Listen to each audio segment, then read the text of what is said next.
on time, I'd like to invite our next two speakers, the lightning speakers, and each of them are going to be 10-minute talks. I'm going to hand straight over to Dee Morrissey.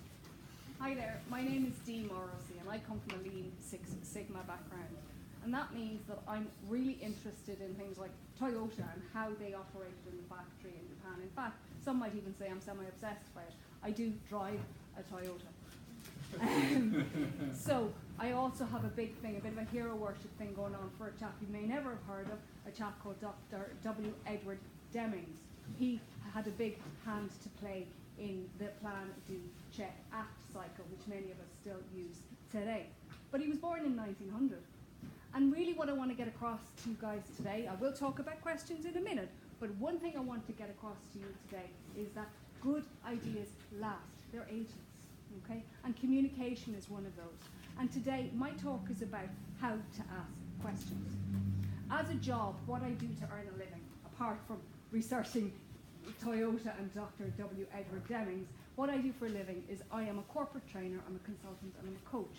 So I get to see how Scrum is being used in more interesting environments. We're now seeing banks, we're now seeing government agencies get curious about Scrum because they're seeing the potential, because by golly, it has lots of potential. I think it is going to be one of those good ideas we'll be talking about still in 100 or 120 years' time. But one of the challenges is it's been taken over in the mechanics, the questions as we know, in the daily stand-ups. I call them daily stand-ups. I've heard them be called huddles, puddles, cuddles, fuddles, you name it at this stage. I refer to them as daily stand-ups because I do like for people to stand up because I think it brings energy into the conversation. But taking those mechanics over in just a one-dimensional way misses out on a lot of what Scrum is. So we need to be very careful about how we're answering or even asking questions. Because the easiest way to answer any question is no. And I don't just mean the one-dimensional word no, because if we hear no, we go, haha, that's a no, I'm not buying that. I mean the negative stuff, the nebulous stuff, the abstract, that we have no resources. Well, it's not about resources, it's about resourcefulness. Okay, it's about finding solutions. And this is almost semi-cultural. And that's a challenge, because we don't all get to work for Lego. Why is Dee talking about Lego? Well, I love Lego. I think it's great. In fact, if I had my way, I'd have you all sitting on the floor, playing with Lego while I time you, doing sprints, creating little animals, perfecting your Scrum skills. Lego is fabulous. But also, I love Lego because in Lego, the organisation in Billund in Denmark, they implement Scrum in a way you couldn't dream or imagine. I could actually go on for hours, I don't have the time. But recently I was working in Denmark in a city called Aarhus with people who had worked in Lego using Scrum, and the way it's implemented is joyous. But we don't all get to work in Lego. And culture is very difficult to change. And as per my old mate, Dr. W. Edward Demings, a bad system will beat a good person every time.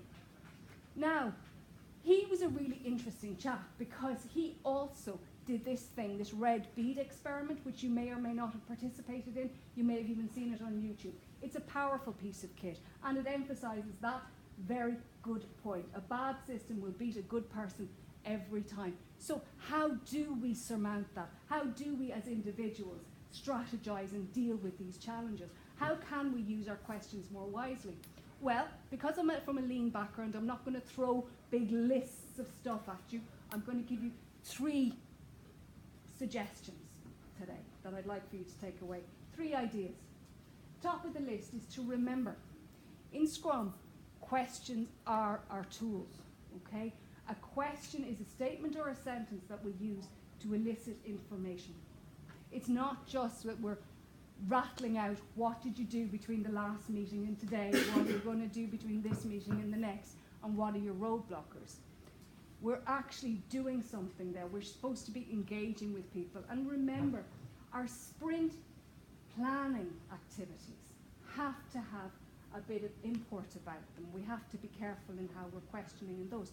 And also, my big thing is, please do not forget about our sprint retrospectives. How did we get on? How did we work together? That's an amazing opportunity to improve culture, to get away from the we can't, we don't have resources, to figure out how we're going to do things better together the next time, to get this team experience going on. Which leads into my next point. Listen to the discourses. When you're asking a question, listen, tune your radio in. What I mean by that is later, when you all go to the pub, you might be late. The conversation might have already started.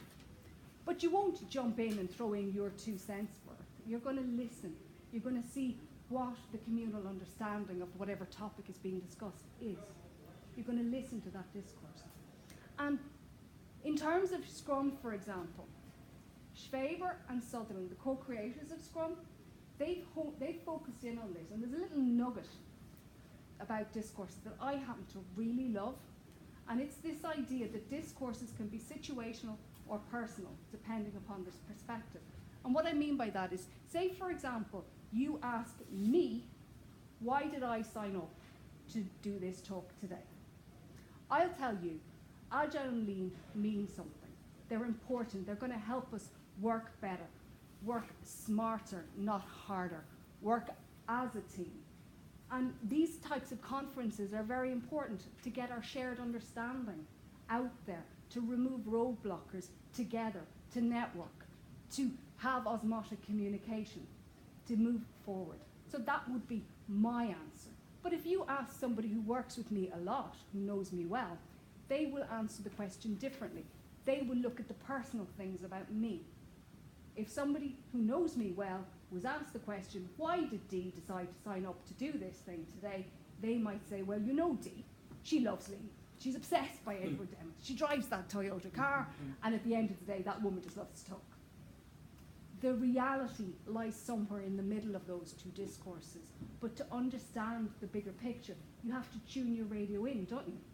Which helps us with number 3. It helps us to understand these no's. When people come back with, oh, we can't do that, it's a data protection issue, it's a compliance issue, it's a this issue, it's a that issue. Tune your radio in, figure out what's going on. Try and understand the things from their perspective, and of course, meet the people where they are. Now, I mentioned at the top of my conversation that good ideas last, okay? They stand the test of time. Up at the top there, I referenced Occam's razor. That's been on the go since the 1300s, okay? Occam's razor is a philosophical concept that all things being equal, the simplest solution is usually the best. We don't want to be throwing assumptions into things. We don't want to be adding into things. We want to, as we say in modern parlance, we want to KISS. Keep it simple, stupid, okay? Now, if there's one idea from my whole talk here that I would really, really enjoy for you guys to take away, it's this little nugget. And you can use it in Scrum, and you can use it in Agile, you can use it in Prince 2, you can use it any way you like. You can even use it in life. And it's this concept. The most important part of asking any question is listen to the answer. And thank you all for listening to me. Very good.